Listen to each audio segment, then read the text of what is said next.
Here's one of my first videos uploaded in 2006. Hello, my name is Herman Drost. I'm the owner of the Marketing Tips newsletter. Here's a recent video I uploaded in 2022. How do you revive a dead YouTube video that's no longer getting views or subscribers? Today, I want to share my journey from 0 to 100,000 subscribers and thank you for all your support throughout the years. Without you, I wouldn't have been able to build an audience.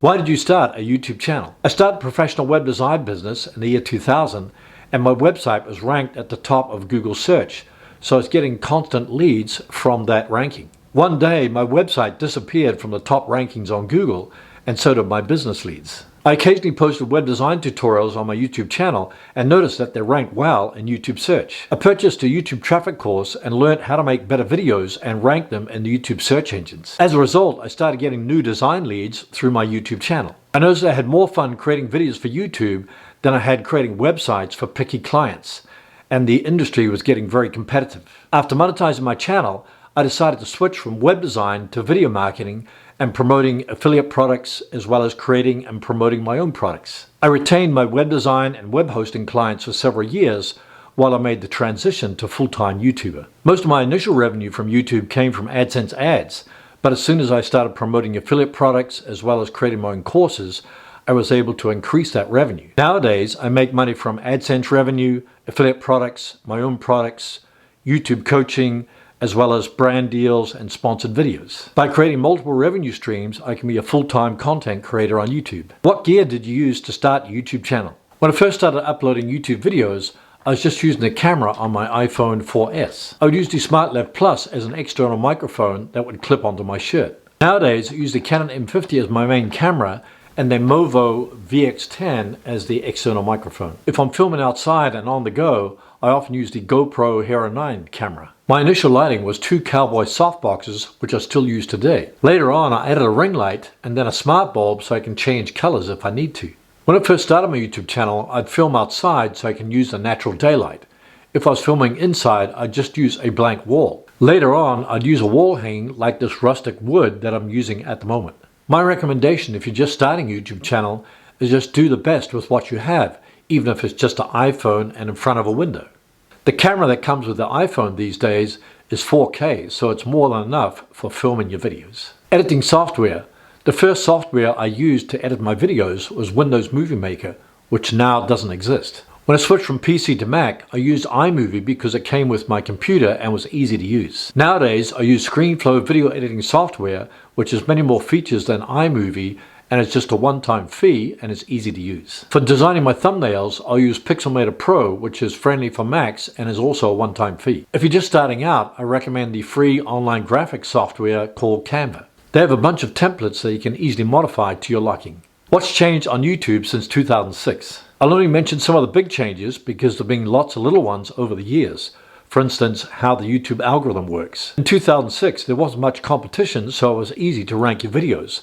But now the YouTube algorithm takes in click-through rate and watch time, two big ranking factors that determine where your videos will rank in the search engines. If you want to see fast growth on your YouTube channel these days, focus on creating compelling thumbnails and titles, as well as getting a high watch time. This means you have to keep viewers engaged throughout your video, as well as get them to watch more videos on your channel. Another thing that's changed is YouTube has got stricter on its policies. For example, you can get penalized for reused content. If you violate the community guidelines, you can get a strike, and if you get 3 strikes, your channel can be terminated. One big change that YouTube made, that is, if you get a first strike, it will result in a warning on your channel, which will remain forever. If you get a strike after that, that strike will remain on your channel. My recommendation is to study YouTube's policies so you don't make the mistake of violating their guidelines. The worst that can happen is that your channel will be terminated and you'll lose all that investment of time and energy. Another big thing that changed is the monetization requirements to join the YouTube Partner Program. I think it was in 2018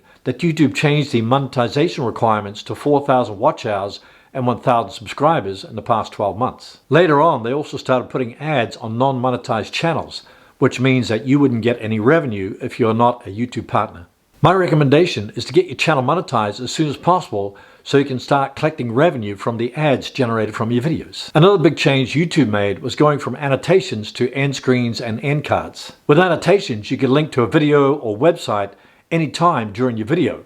That all changed when they got rid of annotations and introduced end cards and end screens. With end screens and end cards, you can only link to a video, playlist, channel, or subscribe button. To link to a website that's associated with your channel, you have to become a YouTube partner. Therefore, I highly recommend becoming a YouTube partner as soon as possible. Also, YouTube keeps adding new monetization options, such as channel memberships, super thanks, and super chat. Another big change YouTube has made over the years is better analytics. You can now track the performance of your YouTube videos so you can make better decisions about what kind of content you should make in the future. You now also have the ability to create shorts, which are vertical videos that are 60 seconds or less. These types of vertical videos help drive views and subscribers to your YouTube channel. YouTube also introduced stories and community posts, which helps you to interact with your subscribers and your viewers when you're not uploading your videos. Here are 7 things I want to focus on going forward with my YouTube channel. Number 1, share value with people I care about. Instead of looking at my videos as creating content, I'm going to look at sharing value with people I care about.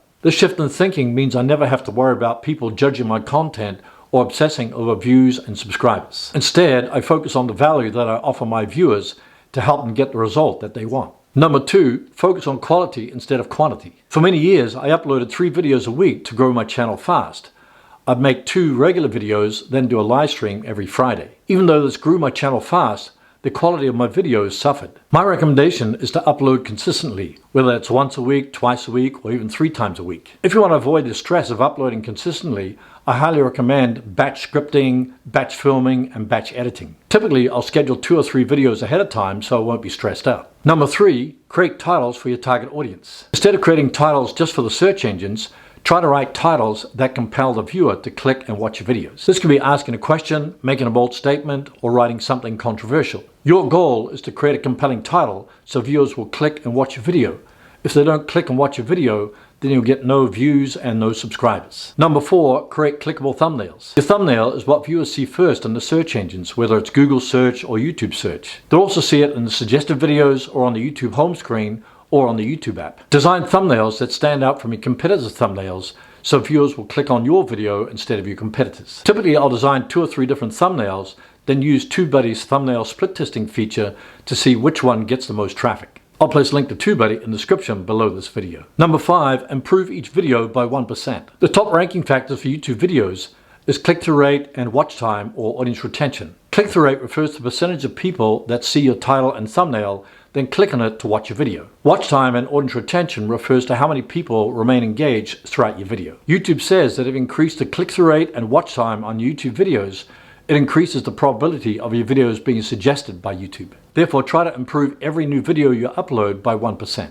Number 6, enjoy being a content creator. The reason only 1% of YouTubers reach 100,000 subscribers is because of burnout. Constantly creating content week after week can affect you mentally and can destroy your creativity and motivation. To prevent this from happening, I highly recommend taking breaks throughout the day as well as taking longer breaks throughout the year. For example, I go for a run on the weekdays, then ride the trails during the weekends. Number 7, build an email list. Building your business on YouTube is like building a house on shaky ground. YouTube is like the landlord and you are the renter, so you're living on rented ground. If YouTube changes the rules or you violate one of their policies and they terminate your channel, you'll lose everything. If you build an email list off YouTube, you'll own the list and you'll be able to recommend your products and services whenever you want. My big takeaway to grow a YouTube channel to 100,000 subscribers fast is to be consistent and try to improve every video you upload by 1%. If you do that, you'll be able to reach the goal of 100,000 subscribers in a shorter period of time. What if you're just starting a YouTube channel? How can you grow quickly? Watch the video on the screen right now on how to quickly get 1,000 subscribers on YouTube. You'll be glad you did.